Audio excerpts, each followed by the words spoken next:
ಎಲ್ರಿಗೂ ನಮಸ್ಕಾರ. Welcome back.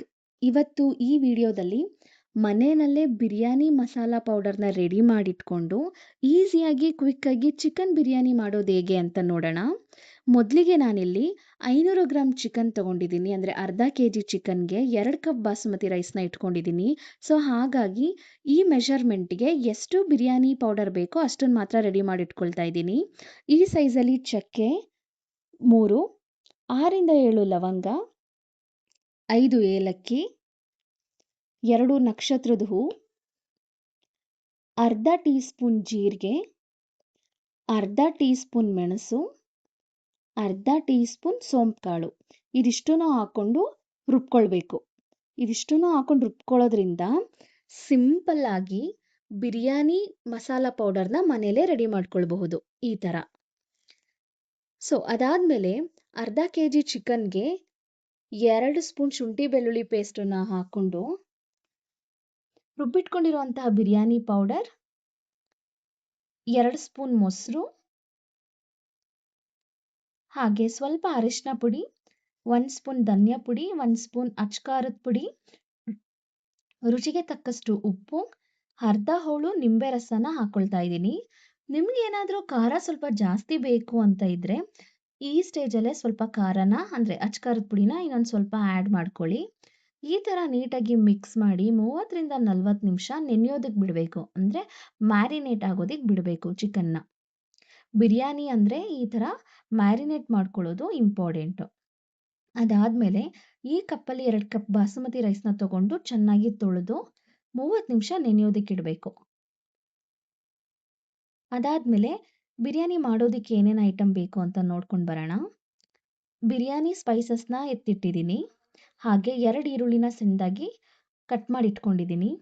ಇಲ್ಲಿ ನಾನು 1 ಟೊಮ್ಯಾಟೊನ ತೊಗೊಂಡಿದ್ದೀನಿ. ಯಾಕಂದರೆ ಹುಳಿಗೆ ಅಂತ ಸ್ವಲ್ಪ ಮೊಸರು ನಿಂಬೆ ರಸನ ಯೂಸ್ ಮಾಡಿರೋದ್ರಿಂದ ಟೊಮ್ಯಾಟೊನ ಕಡಿಮೆ ಹಾಕ್ಕೊಳ್ತಾ ಇದ್ದೀನಿ. ಕೊತ್ತಂಬರಿ ಸೊಪ್ಪು, ಪುದೀನ ಸೊಪ್ಪು ಹಾಗೆ ಹಸಿರು ಮೆಣಸಿನ್ಕಾಯಿನ ಇಟ್ಕೊಂಡಿದ್ದೀನಿ. ಇವಾಗ ಸ್ಟವ್ ಆನ್ ಮಾಡಿ ಕುಕ್ಕರ್ ಇಟ್ಟು 3 ಟೇಬಲ್ ಸ್ಪೂನ್ ಎಣ್ಣೆನ ಹಾಕ್ಕೊಳ್ತಾ ಇದ್ದೀನಿ. ಹಾಗೆ 2 ಸ್ಪೂನ್ಸ್ ತುಪ್ಪನ ಹಾಕ್ಕೊಳ್ತಾ ಇದ್ದೀನಿ. ಎಣ್ಣೆ ಮತ್ತು ತುಪ್ಪ ಬಿಸಿ ಆದಮೇಲೆ ಬಿರಿಯಾನಿ ಸ್ಪೈಸಸ್ನ ಹಾಕ್ಕೊಳ್ಬೇಕು. ಅದಾದ ನಂತರ ಹಸಿರು ಮೆಣಸಿನ್ಕಾಯಿನ ಹಾಕ್ಕೊಳ್ತಾ ಇದ್ದೀನಿ. ಜೊತೆಗೆ ಈರುಳ್ಳಿ ಸಾಫ್ಟ್ ಆಗೋವರೆಗೂ ಎಣ್ಣೆಯಲ್ಲಿ ಚೆನ್ನಾಗಿ ಫ್ರೈ ಮಾಡ್ಕೊಳ್ಬೇಕು. ಅದಾದ ನಂತರ ಅರ್ಧ ಸ್ಪೂನು ಶುಂಠಿ ಬೆಳ್ಳುಳ್ಳಿ ಪೇಸ್ಟನ್ನು ಹಾಕ್ಕೊಂಡು ಹಸಿ ಸ್ಮೆಲ್ ಹೋಗೋವರೆಗೂ ಚೆನ್ನಾಗಿ ಫ್ರೈ ಮಾಡ್ಕೊಳ್ಬೇಕು. ಅದಾಗಿದ ನಂತರ ಟೊಮ್ಯಾಟೊನು ಸಾಫ್ಟ್ ಆಗೋವರೆಗೂ ಚೆನ್ನಾಗಿ ಬೇಯಿಸ್ಕೊಳ್ಬೇಕು. ಅರ್ಧ ಇಡೀ ಪುದೀನ, ಅರ್ಧ ಇಡೀ ಕೊತ್ತಂಬರಿ ಸೊಪ್ಪನ್ನು ಹಾಕ್ಕೊಂಡು ಎಣ್ಣೆಯಲ್ಲಿ ಚೆನ್ನಾಗಿ ಬಾಡಿಸ್ಕೊಳ್ಬೇಕು. ಅದಾದಮೇಲೆ ನೆನೆಸಿಟ್ಟಿರೋ ಅಂಥ ಚಿಕನ್ನ ಹಾಕ್ಕೊಂಡು ಈ ಥರ ನೀಟಾಗಿ ಮಿಕ್ಸ್ ಮಾಡಿಕೊಂಡು ರುಚಿಗೆ ತಕ್ಕಷ್ಟು ಉಪ್ಪನ್ನು ಹಾಕ್ಕೊಳ್ಬೇಕು. ಲಿಡ್ ಕ್ಲೋಸ್ ಮಾಡಿ ಮೀಡಿಯಂ ಫ್ಲೇಮಲ್ಲಿ ಒಂದು 5ರಿಂದ 6 ನಿಮಿಷ ಬೇಯಿಸ್ಕೊಳ್ಬೇಕು. ಅದಾದಮೇಲೆ ಈ ಥರ ಎಣ್ಣೆ ಬಿಡ್ತಿರುತ್ತೆ. ಈ ಸ್ಟೇಜಲ್ಲಿ ತೊಳೆದು ನೆನೆಸಿಟ್ಟಿರೋ ಅಂಥ ರೈಸ್ನ ಹಾಕ್ಕೊಳ್ಬೇಕು.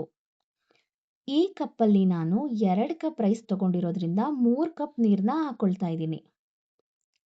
ಹಾಗೆ ಈ ಸ್ಟೇಜಲ್ಲಿ ಉಪ್ಪು, ಹುಳಿ, ಖಾರ 3ನೂ ಚೆಕ್ ಮಾಡಿಕೊಂಡು ಲಿಡ್ ಕ್ಲೋಸ್ ಮಾಡಿ ಮೀಡಿಯಂ ಫ್ಲೇಮಲ್ಲಿಟ್ಟು 2 ವಿಷಲ್ ಹೊಡೆಸ್ಕೊಳ್ಬೇಕು.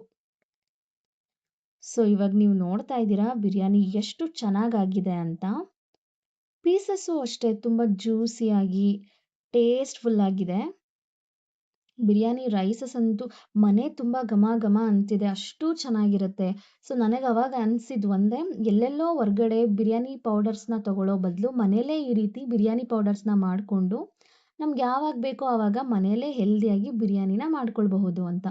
ತುಂಬ ಚೆನ್ನಾಗಿರುತ್ತೆ ಫ್ರೆಂಡ್ಸ್, ನೀವು ಒಂದ್ಸಲ ಟ್ರೈ ಮಾಡಿ. ನೀವು ನೋಡ್ತಿರಬಹುದು ನಾನು ಎಷ್ಟು ಕಡಿಮೆ ಇಂಗ್ರೀಡಿಯೆಂಟ್ಸ್ನ ಯೂಸ್ ಮಾಡಿ, ಅಂದರೆ ಸಾಧಾರಣವಾಗಿ ಮನೆಯಲ್ಲಿ ಏನೇನು ಐಟಮ್ ಇರುತ್ತೋ ಅದೇ ಐಟಮ್ಸ್ನ ಯೂಸ್ ಮಾಡಿ ಒಂದೊಳ್ಳೆ ಬಿರಿಯಾನಿ ಮಾಡಿದ್ದೀನಿ. ಸೊ ನೀವು ಇದನ್ನು ಟ್ರೈ ಮಾಡಲೇಬೇಕು. ಖಂಡಿತ ನಿಮ್ಮ ಮನೆಯವ್ರಿಗೆ ಎಲ್ರಿಗೂ ತುಂಬ ಇಷ್ಟ ಆಗುತ್ತೆ, ಅಷ್ಟು ಟೇಸ್ಟ್ಫುಲ್ ಆಗಿತ್ತು. ಸೊ ಈ ವಿಡಿಯೋ ನಿಮ್ಗೆ ಇಷ್ಟ ಆಯಿತು ಅಂತ ಅಂದ್ಕೊಳ್ತೀನಿ. ಇದೇ ರೀತಿ ವಿಡಿಯೋಸ್ನ ನೋಡ್ತಾ ಇರಿ. ಹಾಗೆ ಕಡಿಮೆ ಇಂಗ್ರೀಡಿಯೆಂಟ್ಸ್ನ ಯೂಸ್ ಮಾಡಿಕೊಂಡು ಒಳ್ಳೊಳ್ಳೆ ರೆಸಿಪೀಸ್ನ ಮಾಡೋದಕ್ಕೆ ನಾನು ಟ್ರೈ ಮಾಡ್ತಾ ಇದ್ದೀನಿ. ಆ ಎಲ್ಲ ರೆಸಿಪೀಸ್ನೂ ನಾನು ಯೂಟ್ಯೂಬ್ ಚಾನಲಲ್ಲಿ ಅಪ್ಲೋಡ್ ಮಾಡ್ತಿರ್ತೀನಿ. ಪ್ಲೀಸ್ ಚೆಕ್ಔಟ್ ಮಾಡಿ. ಯಾರಾದರೂ ಸಬ್ಸ್ಕ್ರೈಬ್ ಮಾಡಿಲ್ಲ ಅಂದರೆ ಪ್ಲೀಸ್ ಸಬ್ಸ್ಕ್ರೈಬ್ ಮಾಡಿ. Thank you so much.